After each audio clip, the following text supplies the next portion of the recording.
Les éditions Tellem présentent un enregistrement intégral de Les Panthères grises, Amour et vieille dentelle. Titre de William Scrépin, lu par Caroline Lemaire. Pour Alice, évidemment. 1. Roméo et Juliette. Alice trouvait l'idée ridicule, mais ses copines n'avaient pas lâché le morceau avant qu'elle accepte de faire un essai. Monter sur les planches à son âge lui semblait aussi incongru que participer au marathon de New York. « Cette activité te permettra d'entretenir ta mémoire et de préserver tes capacités cognitives », lui affirmait Thérèse en étalant son vocabulaire des grands jours. « Tu rencontreras de nouvelles personnes », ajoutait Nadia, qui craignait qu'Alice ne se renferme sur elle-même et ne se claque mûr dans son pavillon. « C'est le meilleur moyen de garder contact avec le monde extérieur et, qui sait, si la chance est de ton côté, tu trouveras bien un bonhomme pour réchauffer ton lit pendant les longues soirées d'hiver, » concluait Maria, qui ne pensait qu'à ça. Alice laissait ses copines rabâcher leur laïus qui empestait les slogans appris par cœur. Les filles s'étaient donné le mot, et même son médecin traitant s'y était mis. Retenir les textes et les dialogues d'une pièce de théâtre, appliquer les consignes du metteur en scène, toutes ces pratiques artistiques sont un excellent moyen de stimuler votre mémoire défaillante. En plus, vous pourrez laisser libre cours à votre créativité et la partager avec les autres comédiens. Rien que du bonus, du positif. Sortez de chez vous, rencontrez de nouvelles personnes. Vivez, Alice, ne laissez pas la routine vous happer. Galvanisée par ces chaleureuses recommandations, Alice s'était laissée convaincre par un essai. 6 mois plus tard, elle ne raterait son rendez-vous hebdomadaire avec le théâtre sous aucun prétexte. Pourtant, une angoisse légitime l'avait envahie la première fois qu'elle était montée sur les planches. Elle se rappelait l'époque où, petite fille, sa maîtresse lui demandait de rejoindre le tableau noir pour déclamer la récitation qu'elle n'arrivait pas à retenir. Elle se remémorait ces moments épouvantables où elle se liquéfiait devant ses camarades à l'affût du moindre trou de mémoire. Aujourd'hui, l'ambiance était bien différente, l'audience bienveillante et encourageante. Ses copines, à des degrés divers, étaient confrontées aux mêmes difficultés et, au lieu de l'enfoncer, l'aidaient, la réconfortaient, la stimulaient. Pour une fois, son médecin traitant avait vu juste. L'état d'Alice s'améliorait. Jouer une amoureuse n'était pas étranger à cette transformation. Interpréter l'héroïne de Roméo et Juliette lui donnait des ailes. L'amour, c'est la fumée qu'exhalent les soupirs. Attiser, c'est le feu dans les yeux des amants. Contrarier, c'est la mer que viennent grossir leur charme. Leurs larmes, Alice, leurs larmes. Peggy, la jeune professeure de théâtre, la reprenait pour la 3e fois de suite. « Tu fais toujours la confusion. Larmes, pas charme. Fais un effort, concentre-toi. » Maria, sur le qui-vive, ne put s'empêcher d'intervenir. « Normal, on voit bien à quoi elle pense, notre Alice. D'abord les charmes et après les larmes. » Elles rirent toutes de bon cœur. Les élèves du cours de théâtre étaient assises sur les gradins face à la scène qui leur servait d'espace de répétition à la maison populaire de Montreuil. Peggy, leur enseignante, une jeune antillaise d'une 30aine d'années, épaisse chevelure noire cerclée d'un bandana rouge vif, leur faisait face. Alice esquissa un sourire en se rappelant le jour où elles avaient choisi de s'appeler les Panthères grises. Pour renforcer leur cohésion et affirmer l'esprit de troupe qui les habitait, Peggy leur avait demandé de choisir un nom. Ce fut le baptême de leur compagnie de théâtre. « Les Amazones !» avait suggéré Alice. Thérèse préférait les filles et Nadia, les bonnes copines. Finalement, elles avaient retenu la proposition de Maria. Ainsi, la troupe s'appellerait les Panthères grises. Thérèse avait menacé de quitter la salle si elles adoptaient ce nom stupide, trop agressif à son goût, mais ses protestations n'y avaient rien changé. « Je ne me sens pas, mais alors pas du tout, dans l'état d'esprit d'une panthère, quelle que soit sa couleur. »« Parle pour toi. Fais gaffe, j'ai les griffes qui poussent, avait feulé Maria en balançant des coups de patte dans sa direction. Entre Maria, l'éternelle provocatrice, et Thérèse, la sentencieuse, le moindre détail était prétexte à empoignade. C'était la première fois qu'elle se retrouvait depuis la mort de Marie-Madeleine Lambrat. Peggy brisa le silence d'une voix posée. « Une femme du quartier a été assassinée et je crois que certaines d'entre vous la connaissaient. »« J'ai passé le plumeau chez elle jusqu'à la retraite, » confirma Maria. « Nadia aussi a bossé chez Marie-Madeleine. Elle me faisait travailler quand Maria n'était pas libre. J'ai le souvenir d'une patronne honnête, croyante et un peu rigide, une bonne personne. Chez elle, il n'y avait que de beaux objets. C'est ce qui a dû attirer des cambrioleurs. »« T'as raison, c'est fou ce qu'elle entassait comme saloperie. Des ramasses-poussières. Qu'est-ce que j'en ai chopé des tendinites à récurer ces trucs immondes qu'un gamin de maternelle n'aurait pas osé offrir pour la fête des mères. » Maria, contente de sa tirade, cherchait l'approbation de Nadia. Mais contrairement à ce qu'elle espérait, cette dernière fuit son regard, trouvant incorrect de médire d'une connaissance dont la dépouille était encore tiède. Maria continua de plus belle sur sa lancée. Quand on essayait de lui parler d'augmentation, elle virait sourdingue d'un coup, la vieille bique. « Maria !» s'exclamèrent ses copines offusquées. « Ah, il est beau le cœur d'oie blanche. C'est le mot « vieille » qui vous choque ? C'est ce qu'on est devenu, point final. Le type qui a tué la Marie-Madeleine lui a rendu service. Quitte à mourir, vaut mieux que ça arrive quand on est en bonne santé. « T'es devenue folle ? Non mais écoute-toi quand tu parles !» hurla Thérèse, qui s'était occupée avec abnégation d'une amie décédée d'un cancer en phase terminale. « La Marie-Madeleine, elle s'est pris un coup sur le carafon. Elle a calanché d'un coup. Paf ! Je saute la case maladie, pas d'hôpital, pas de journée interminable ou d'année à souffrir le martyre, à se faire pipi dessus, à se... Maria, un peu de décence !» Thérèse plaqua ses mains sur ses oreilles. Son intervention n'empêcha pas sa meilleure ennemie de poursuivre sa diatribe. « Si la grande faucheuse me laisse le choix, je n'hésiterai pas une seconde. Je préfère qu'on m'assassine en pleine force de l'âge plutôt que crever à petit feu. » Maria les fixa dans les yeux l'une après l'autre et ajouta d'une voix blanche. « Si je deviens liquide, je compte sur vous, les amis. »« On ne va pas te... » bégaya Alice, la voix cassée. « Si vous voulez m'éviter de finir comme une serpillière qui dégouline, vous me couperez le sifflet. Je vous fais confiance pour que ça ne s'éternise pas. Je compte sur vous, les panthères. » Maria se rassit dans un silence glacial. Tout à coup, sa peau trop lourdement maquillée sembla fatiguée. Ses paupières gonflées masquèrent ses yeux fardés. Son sac vidé, elle n'avait rien à ajouter.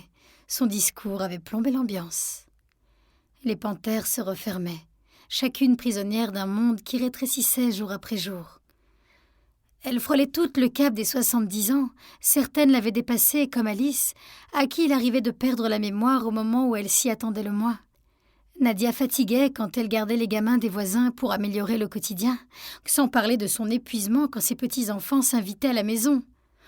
Heureux quand ils arrivent, heureux quand ils repartent.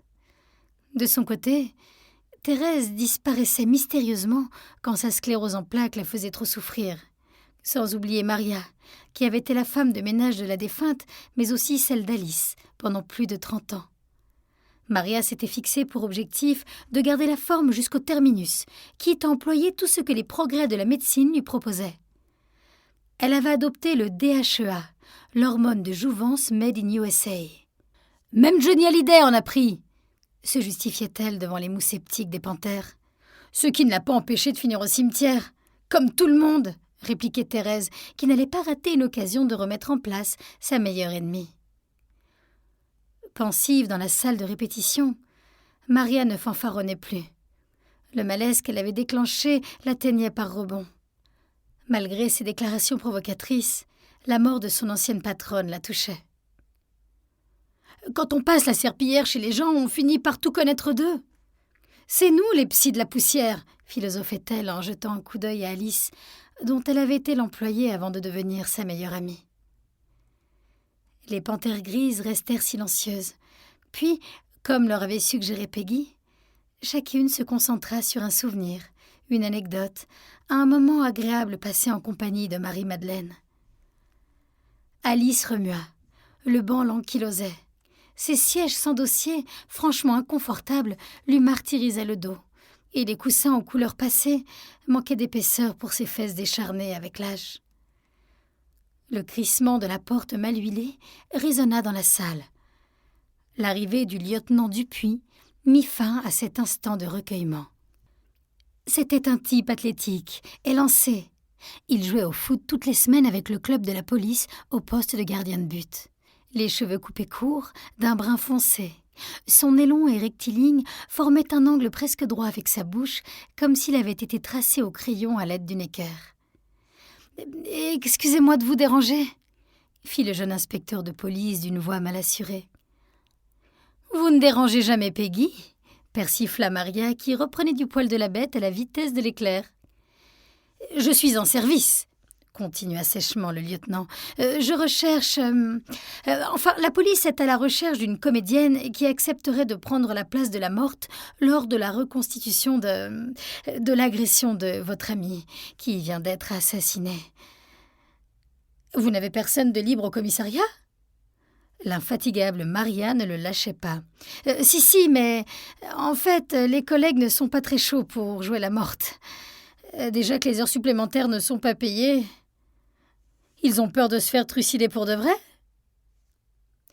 Comme je sais que Peggy anime ce cours de théâtre avec des comédiennes d'un certain âge, toutes dotées d'un très grand talent, reprit le lieutenant sans tenir compte des sarcasmes de Maria, j'ai pensé que cette opportunité serait une occasion de vous faire un peu de publicité. Arrêtez votre char à voile.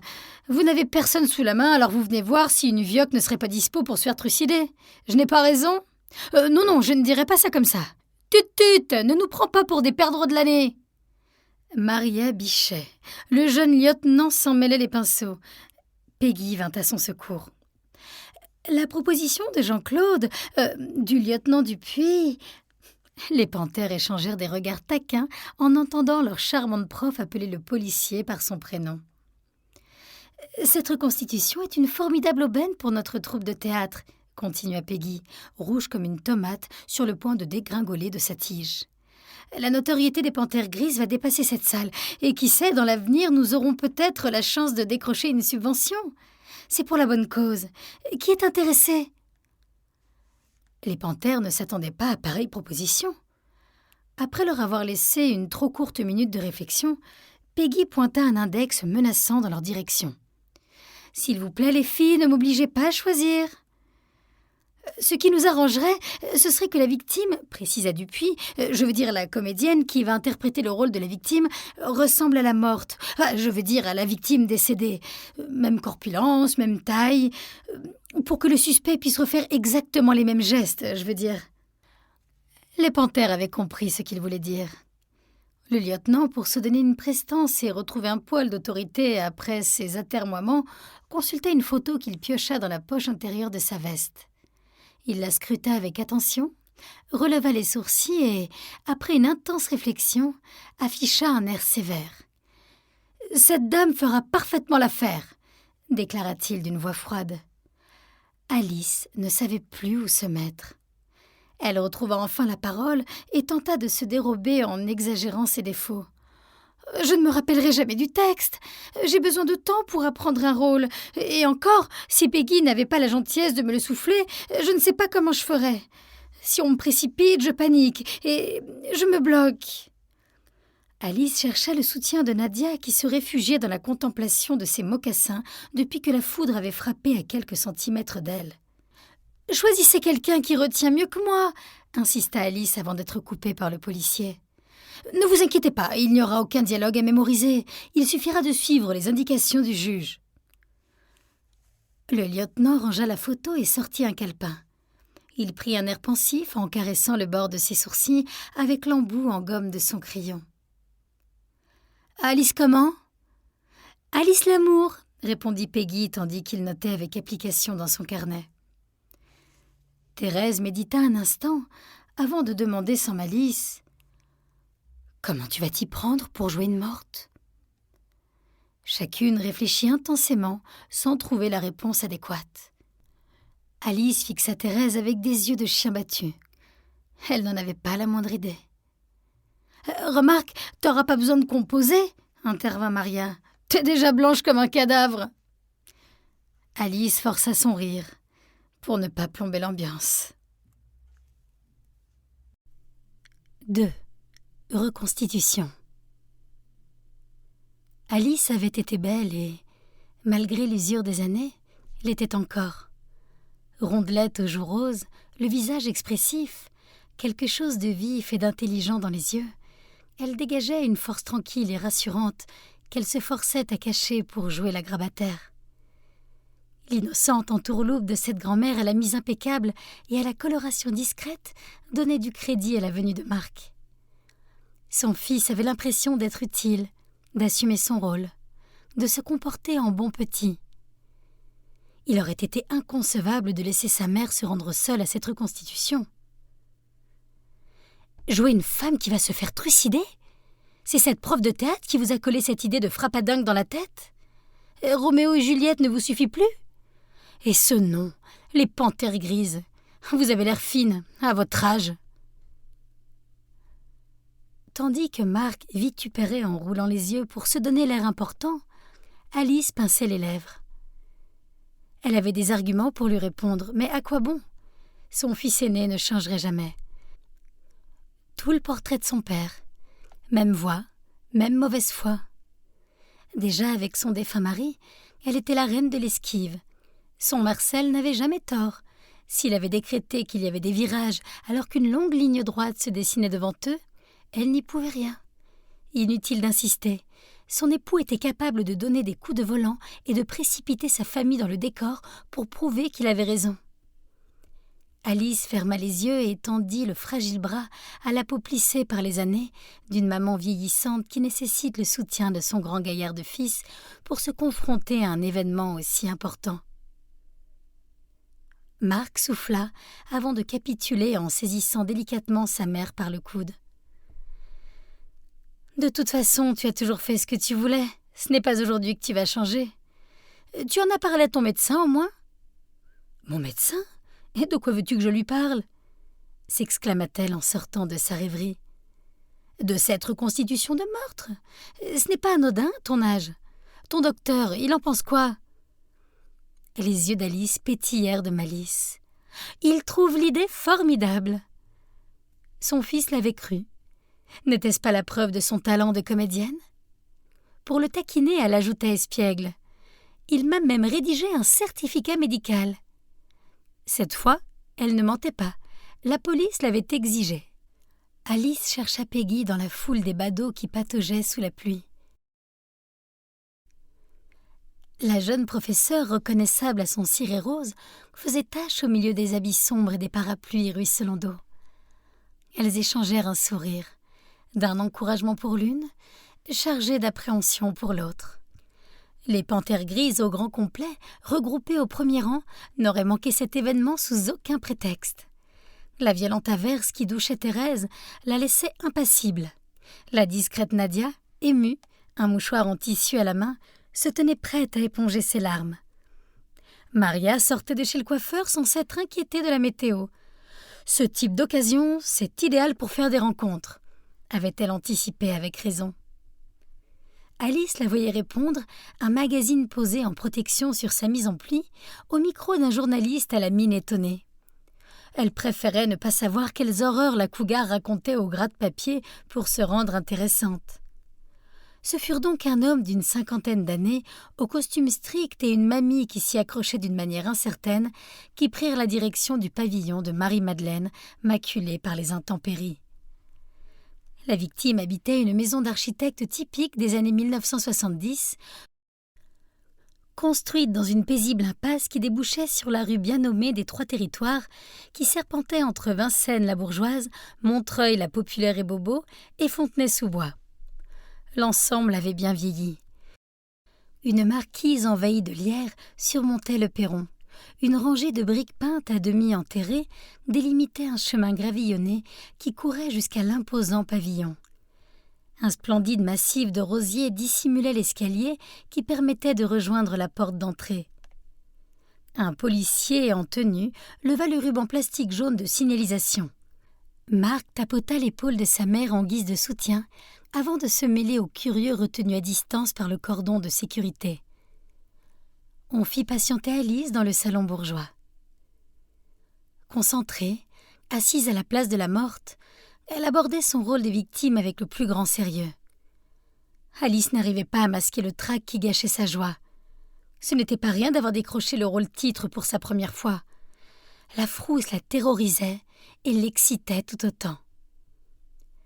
Alice repéra Stéphane Lambrat, le fils de Marie-Madeleine. Elle l'avait vu aux infos régionales. Ça l'avait secoué de le découvrir, les yeux rougis, cherchant ses mots brisés par le chagrin. Un fils qui pleure sa mère, c'est poignant.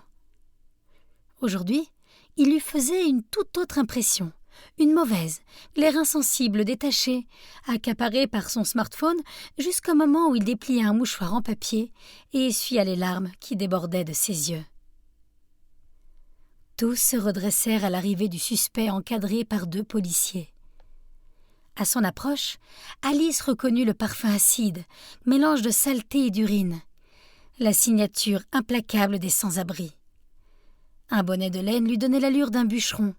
2 épaisses rouflaquettes frisées poivre et sel s'échappaient et encadraient un visage émacié d'où émergeaient 2 yeux globuleux qui accentuaient l'expression d'ahurissement plaqué sur son visage.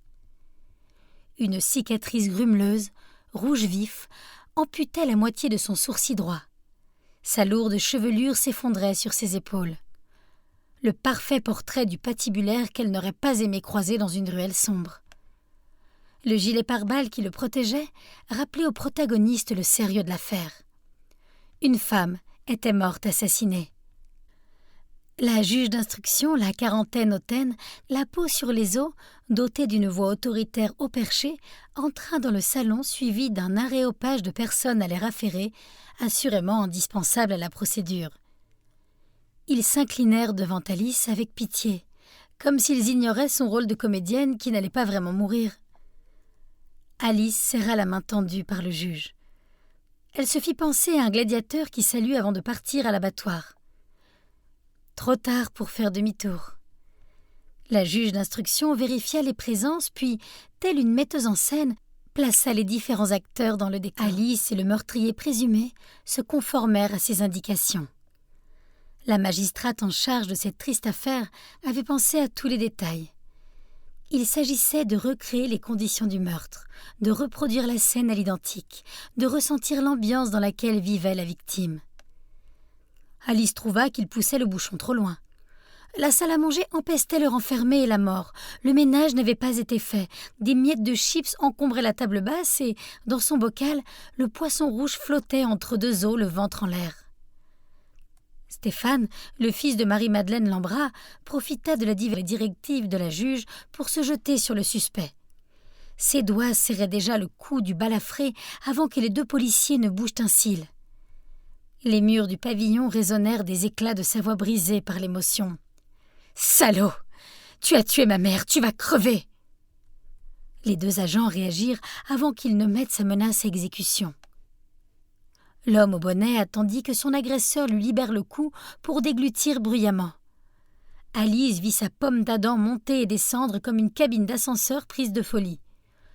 Le suspect, lui, répondit sans douter, les yeux dans les yeux, avec un accent slave à couper au couteau. « Pourquoi Mirko faire saloperie à elle? Ta mère, toujours gentille avec moi. »« Ordure, tu l'as massacrée !» s'époumonnait le fils de Marie-Madeleine, soulevé du sol par le plus costaud des 2 policiers, qui l'écarta à distance respectable du balafré. « Mirko, pas faire mal! Mirko, pas assassin! »« C'est trop facile de faire l'amnésique. Tu l'as tué, salaud !»« Un peu de calme ou je fais reporter la reconstitution. » L'intervention de la juge ramena un semblant de sérénité dans le salon. Bientôt, le ronronnement du moteur de l'aquarium agrémenta le silence de ces glou-glous lugubres. Ce jour-là, malgré les efforts du magistrat instructeur, rien ne se passa comme prévu. Le suspect ne se souvenait de rien, ou s'obstinait à le faire croire. Il répétait agacé avec son accent guttural « Mirko se rappelait rien. Pourquoi vouloir vous... Mirko, tu es babouchka !» Puisqu'ils insistaient, il allait les satisfaire. L'homme attrapa un vase et montra comment il avait frappé sa victime sur le front. « Mirko, faire comme ça, vous content ?» Sauf que le coup avait été porté à l'arrière du crâne. Son avocat commis d'office intervint pour mettre fin à cette mascarade. « Reproduisez ce que vous avez effectué le matin du crime. Pas plus, pas moins. Faites exactement la même chose. »« Montre-nous comment tu as bousillé ma maman chérie, espèce de salopard !» gémit Stéphane. La juge lui lança un regard de feu et ordonna à un policier en civil d'éloigner le fils de la victime de la scène de crime. La reconstitution tourmentait Mirko. Que n'aurait-il pas accompli pour quitter ce lieu qui empestait la mort ? De son côté, Alice avait le sentiment qu'on le poussait à reproduire les gestes qui confirmeraient ses aveux. Elle trouvait cette comédie aberrante, absurde. Ce vagabond était incapable d'avoir tué Marie-Madeleine. Elle en avait la certitude. Les multiples interventions et remarques de la juge et de son avocat pesèrent sur l'humeur du suspect. Pour abréger la mascarade, le gaillard se pencha vers Alice. « Mirko, faire ça !» Il posa ses doigts autour du cou de la vieille dame et, d'un geste décidé, l'étrangla. « Vous content ?» Non, il ne l'était pas. La victime n'avait pas été étranglée, elle était décédée à la suite d'un coup porté à la tête. Alice ferma les yeux, pensant que c'était la meilleure chose à faire. Marie-Madeleine avait-elle agi ainsi ? Elle sentit une haleine chaude et musquée lui souffler à l'oreille. « Babouchka aidait Mirko, police se trompait, Mirko pas tué, pas possible !» Alice leva les sourcils pour l'encourager à s'exprimer, mais rien d'autre ne sortit de sa bouche. Elle ne savait que faire de cette déclaration. Elle était comédienne, pas jurée d'assises. Elle aurait voulu réagir, mais le pauvre bougre lui pressait la gorge de toutes ses forces. Elle commençait à étouffer. Tout ça, sans pourpras. « Vis ton rôle, le reste viendra tout seul. » Les recommandations de Peggy lors des cours de théâtre lui carillonnaient dans la tête. À ce moment, Alice intensément son personnage qu'elle se sentait mourir.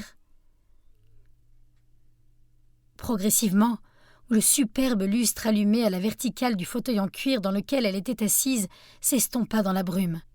Pâle et immobile, le visage tourné vers le lieutenant Dupuis, la bouche entr'ouverte, déformée par la tension, Alice aurait voulu parler, mais rien ne vint. Elle restait pétrifiée.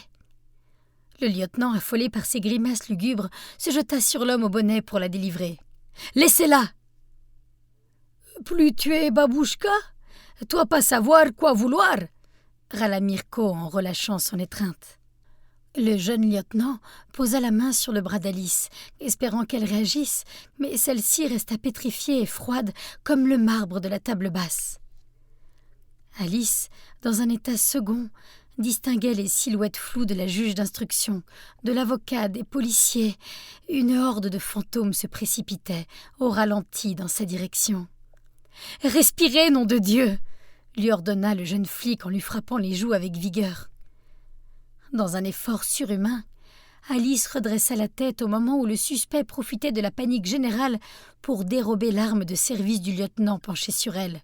« Personne bougeait, sinon Mirko tirait !» Le balafré au bonnet ne rigolait pas.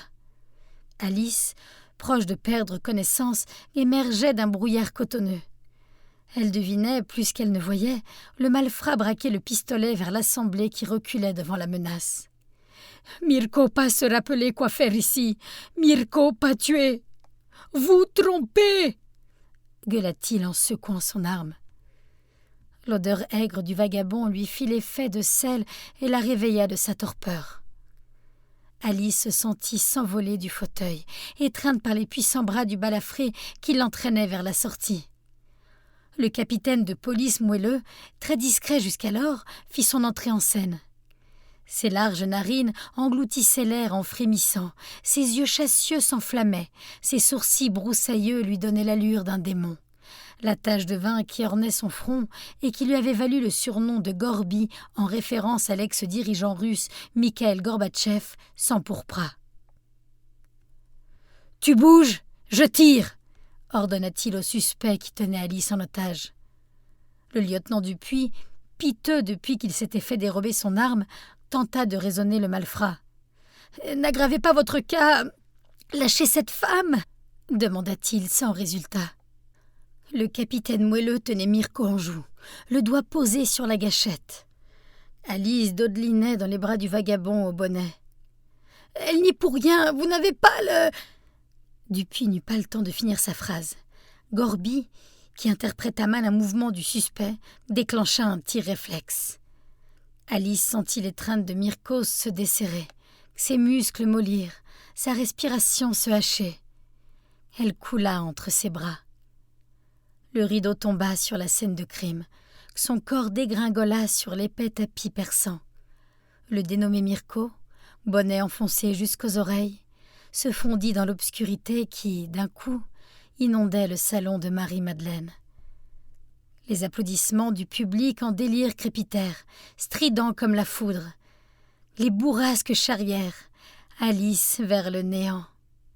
Elle sombra, un sourire accroché aux lèvres.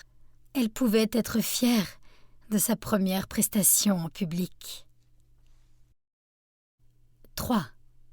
Powo.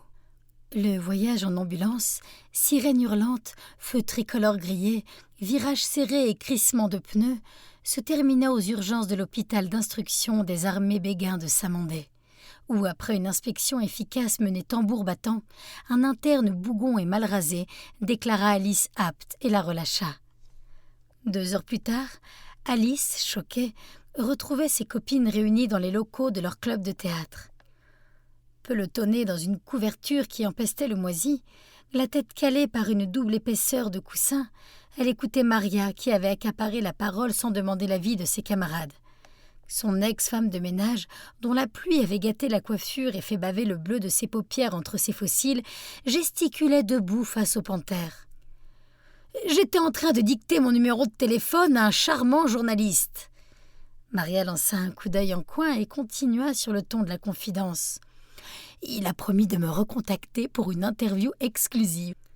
Bref, ça s'est mis à brailler à l'intérieur du pavillon de la pauvre Marie-Madeleine. Avec mon reporter, on s'est regardé perplexe. Est-ce que cela faisait partie de la reconstitution ? Quand le tueur, bonnet enfoncé jusqu'aux yeux, a jailli sur le perron, là, on a pigé qu'on nageait en pleine improvisation. Il a marqué un temps d'arrêt en découvrant la foule qui poireautait sous la pluie, puis on aurait dit qu'on lui foutait la pétoche. Il s'est mis à geindre comme un animal blessé qui se serait coincé la patte dans un piège à loup. Les doigts qui pressaient son épaule se couvraient de sang. Une tache rouge dégueulait entre son t-shirt et le gilet pare-balles de l'autre main, il brandissait un pistolet. Sur le coup, on n'a pas bien compris ce qui se passait. On n'a pas perdu notre temps à se poser des questions métaphysiques. Le type s'est mis à hurler, à nous insulter, à donner des ordres, mais c'était confus, on ne comprenait rien à ce qu'il voulait. Jusqu'au moment où il a tiré en l'air avec le flingue. Là, c'est devenu parfaitement limpide. On a pigé que ça allait devenir chaud pour nos fesses, surtout si on restait à bâiller aux corneilles. Je me suis couchée par terre et j'ai plus vu que les semelles de mon voisin. Le temps que je me relève, le tueur avait foutu le camp, sans parler de ma mise en pli qu'on a pris un coup. Nadia profita que Maria se passe la main dans les bouclettes en espérant redonner une forme convenable à sa coiffure pour lui chipper la parole. Contrairement à Maria l'excentrique, Nadia ne se maquillait pas. Elle était vêtue de son habituel manteau droit et sa coiffure portait les traces du béret qu'elle avait mis à sécher sur le dossier d'une chaise. La voix de la petite femme assise dans les travées de l'amphithéâtre suintait encore de peur quand elle commença. L'assassin parti, un homme un peu fort avec une tache de vin sur le front, est apparu le premier sur le perron, suivi du lieutenant Dupuis qui s'est fait méchamment remonter les bretelles. « Vous n'êtes qu'un nul !» qu'il braillait, le gros bonhomme. « Se faire dérober son arme de service, on aura tout vu. Un vrai gosse. On n'est pas en train de jouer à chat perché !» Sur l'estrade, Peggy souffrait comme si c'était elle qui se faisait enguirlander. « C'est le capitaine moelleux, le supérieur de Jean-Claude, je veux dire du lieutenant Dupuis. Il n'est pas commode. Ce moelleux, il en a profité pour engueuler les autres policiers en faction devant le pavillon. Comme si c'était leur faute, se lamenta Nadia. L'assassin n'aurait pas hésité à tirer dans le tas s'ils avaient bougé un petit doigt. « Il est innocent, » intervint Alice. « Qui ça ? Le suspect. » Au cas où tu serais encore dans les vapes, je te signale qu'il vient de s'échapper d'une reconstitution de meurtre en volant l'arme d'un fonctionnaire de police, l'interpella Maria, contente de reprendre la parole. Quand on n'a rien à se reprocher, on ne fuit pas la justice, on collabore, renchérit Nadia pour qui les institutions étaient sacrées. La justice? On voit que t'étais pas dans le pavillon, une vraie mascarade, rectifia Alice. On serait bien venu jeter un œil, voir comment tu t'en sortais, mais l'accès était réservé aux vedettes, pesta Maria qui jalousait Alice d'avoir été choisie pour la reconstitution. T'as pas perdu grand-chose, à l'intérieur ça n'avait rien de rigolo. Pour te dire, Mirko ne savait même plus comment il s'y est pris pour zigouiller la pauvre Marie-Madeleine. Tu l'appelles par son petit nom? Vous avez échangé vos cartes de visite? Sourde aux sottises de Maria, Alice se redressa sur la banquette qui l'ankylosait et continua sur sa lancée. Il ne sait pas comment il l'a tué, forcément, puisque c'est pas lui qui l'a tué. La juge a été obligée de lui dicter ce qu'il devait faire. Il a commencé par vouloir m'assommer en me tapant sur le front. Et après, s'impatienta Nadia. Après, il m'a étranglée, alors qu'en vrai, Marie-Madeleine a été estourbie en recevant un coup sur l'arrière du crâne. Pour un assassin, ne pas se rappeler comment on assassine, tu ne trouves pas ça bizarre? Ton copain t'a quand même prise en otage. T'espérais quoi? Qu'il t'emmène danser? Fit Maria, peu convaincue par ses arguments. Alice ferma les yeux. Elle visionnait la scène projetée sur l'intérieur de ses paupières. Des mains lui serrent le cou. Le suspect l'étrangle. Le lieutenant Dupuis se précipite pour la secourir. Mirko en profite pour piquer le flingue du jeune policier et se sert d'elle comme bouclier humain.